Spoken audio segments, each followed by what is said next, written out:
নমস্কার, আমি অসুর। আমাকে বধ করার আনন্দে তোরা ফুর্তি করবি, মজা করবি, আনন্দ করবি, খাবি, সব ঠিক আছে। আমি তো কিছু বলি না, আমি তো কিছু বলি না। দশমীর দিন আবার মুখে এক গদা মিষ্টি গুজা দিবি কেন তোরা? কোন আগ বলতে পারা লোকজন বুঝতে পারিস না? বধ হয়ে পড়ে রয়েছি, আমার কোন মিষ্টি খাওয়ার ছক হয়েছে, আমার মনে কোন খুশি লেগেছে যে আমি অতগুলো গাদা গাদা মিষ্টি দেবো। আর কুমোরটুলি কাকু, আপনাকে বলছি দয়া করে পরের বছর দিয়ে আমার মুখটাকে বন্ধ রাখবেন।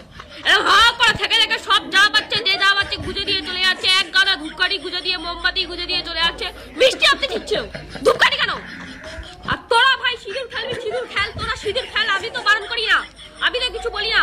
আমার গালে, আমার বুকে, আমার মাথায়, সব জায়গায় এতগুলো করে সিঁদুর তোরা আমাকে লাগিয়ে দিবি। কোন কোন ফুর্তি লেগেছে আমার? আমার নিয়ে কি সমস্যা তোদের? আমাকে নিয়ে তোদের কি সমস্যা? অসাধারণ।